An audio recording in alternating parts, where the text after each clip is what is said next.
from the graph, then we determine the feasible area as well as the maximum and the minimum point of a solution. But how do we actually go about working with the concept?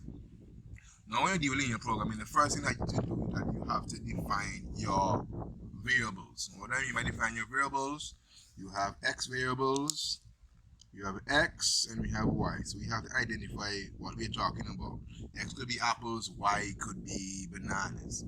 Alright, then the most important part of it is to plot your constraints. Now, your constraints are just your linear inequalities.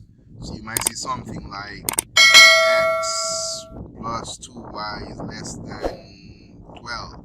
So we plot these on a graph, then after that you have to find what is called the feasible area. So after you plot these points, you find what is called the feasible area. After that, you're going to identify your objective. Now your objective is in the form of an expression. What do I mean by that? You might see 4x plus 10y, no equal signs. And then after that, we're going to evaluate the corner points or the vertices of the feasible area in our objective to find our maximum or minimum point. Alright, so we have a problem. Let's see how we apply these things. So we have a problem. It reads, a music vendor has $855. He wants to buy X CDs at $90 each and Y cassettes at $45 each to be sold at a profit. He must buy more than one CD, but no more than 7 CDs. He must also buy at least 3 cassettes. The first thing asked is to write 3 inequalities in X and Y to represent the above information. Alright, so the first thing you have to do is to identify what is our X and what is our Y. Right, we said X is going to be CDs and our Y is going to be cassettes. Okay, so now that we know what we're talking about. Alright, now we have money. He said he has $855 and he wants to buy cassettes and CDs. So how do I write that as a linear inequality? I said he has each CD, so 90x plus 45y, because each CD costs $90 and each cassette costs $45. And he said that he has a total of $855 here. Now he's going to spend all of $855 or he could spend less. So that's what we indicate. He's going to spend less or equals to 855. He can't spend more than 855. The next inequality states that he must buy more than one CD. More than one CD. So if X is CDs, he needs to buy more than one, but less than 7. So X is less than 7. And then he said that he must buy at least meaning minimum. So Y must be greater than 3. Now this can be written as X less than 7 greater than 1. These two constraints right here. Alright? So after we have our constraints, we have to plot it. But to plot our constraints, we first have to take our equation and convert them into coordinates. Now how do I do that? Now I have, so we have 90x plus 45y is equal to 855. Alright? So to get our coordinates, on one side we're going to make x 0, solve for y. On the other side we're going to make y 0 and solve for x. So over here, if x is equal to 0, then 45y is equal to 855. So y is equal to 855 divided by 45. So we have 855 divided by 45, we get 19. So we get 19. So our first coordinate, the x value is going to be 0 and the y value is going to be 19. On the opposite side now, we made y 0. So 90x is equals to 855.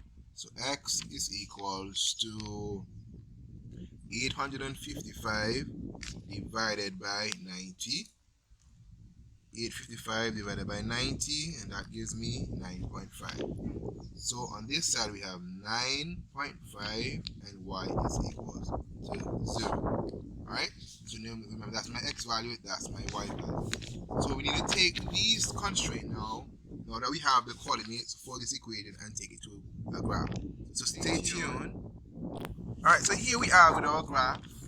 You know that this is the y-axis, this is our x-axis. We are told to use 1 centimeter. Use a scale of 1 centimeter to represent 1 unit on each axis. And it asks to find or shade the region that satisfies the 3 inequalities. Remember, our inequalities are y greater than 3, x greater than 1 but less than 7, and 90x plus 45y is less than or equal to 855. Alright, so we're going to pull out these points on a graph. Alright, so we have to ensure that our graph can hold our maximum value. The maximum value for the y-axis was 19, so they make sure 19 could hold, and for the x was 9.5, so we make sure that 9.5 can hold. So it's time to plot our constraints. So the first constraint we're going to plot is x equals 1. So x equals 1, remember the x values run up and down. So this is my first line, x is equals to 1. X equals 1, I'm going to draw a straight line right here. Please note that graphs are typically drawn using your pencil, but for the interest of this video, I'm using a pen. So anything, we say that x is greater than 1, so anything that's greater than 1 will be on this side here. And it said x is less than 7. So I'm going to draw x equals 7. X equals 7. When I'm doing this, because I'm trying to find the feasible area. Now the feasible area is the area that satisfies all 3 conditions. So the value for x, which are less than 1, would be in this direction here. Alright? Next, we're going to plot the line y equals 3, because we said y has to be at least 3. So on the y-axis, I look for 3. So this is my line y equals 3. Draw a straight line here. And because we're looking for value which are greater than 3, we know that we're looking for this side of the graph. Which we don't put in our last graph, we know that here will be out of it. Because the suitable area, the feasible area must satisfy all 3 conditions. Now we're going to plot the line 90x plus 45y is equals to 855. So I'm going to plot my first point, 0, 19. So x is equal to 0. On the y-axis, I come until I find the 19. And I have 9.5 and 0. So this is 9 and this is 10. I have 4, 6, 8, just 2. So 9.5 will be approximately right here. So let's connect. So this line here would be my line 90x. I'm going to label it. Label all my lines. This is x equals 1. This is my x equals 7. This line here is the 90x plus 45.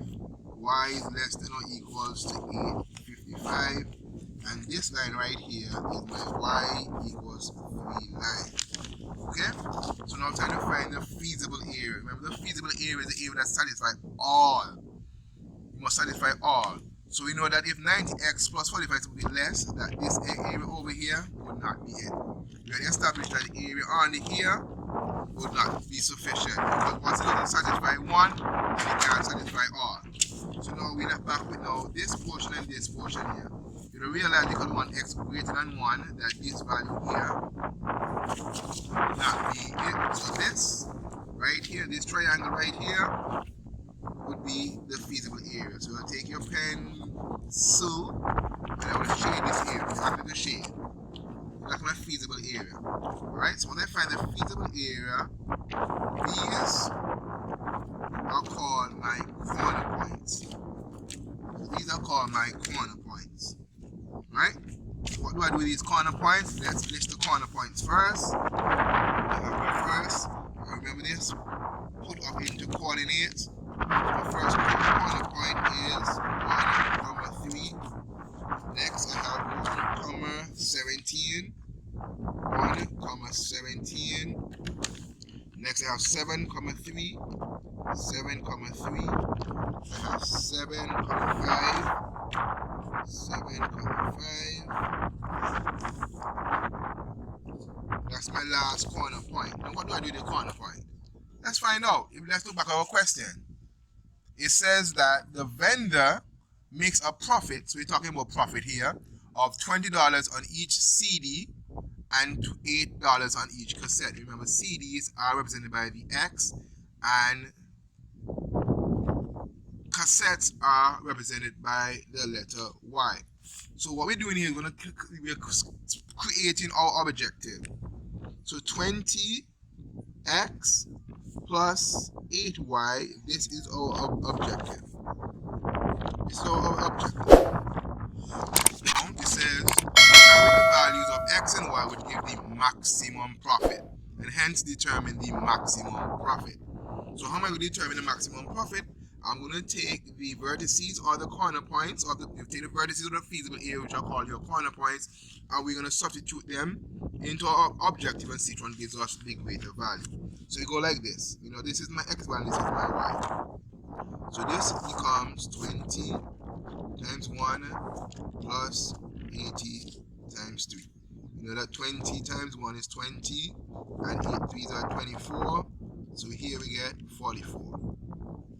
Next line, I have 20, in this case x is 1, plus 8 times 17. You know, 20 times 1 is 20, and 8 times 17 gives me 136. 136, and 20 gives me 651. We have 27 plus 8 times 3. 7 times 20 is 140, and 8 times 3 is 24. This we get 164.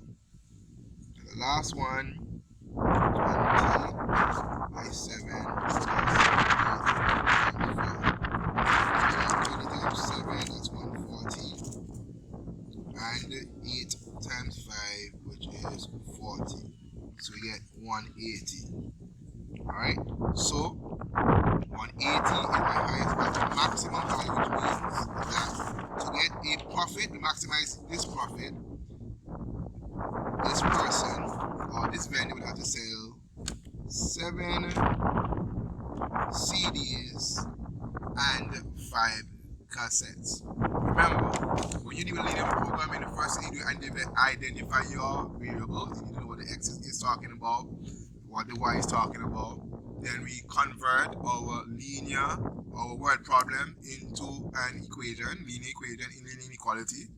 Then we're going to plot those inequalities on a graph. Remember the specifics of your graph. Then we find the corner points. Find the corner points, which is the area surrounding the feasible or the usable area. After we identify our corner points, then we identify the objective. The objective is where you're actually going to test, where you're going to maximize or minimize. And then we're going to substitute the values for the corner points in the objective. And based on which we're looking for the maximum or the minimum, we determine that the coordinates needed or the quantity that is needed to satisfy that. Any questions? You know what to do.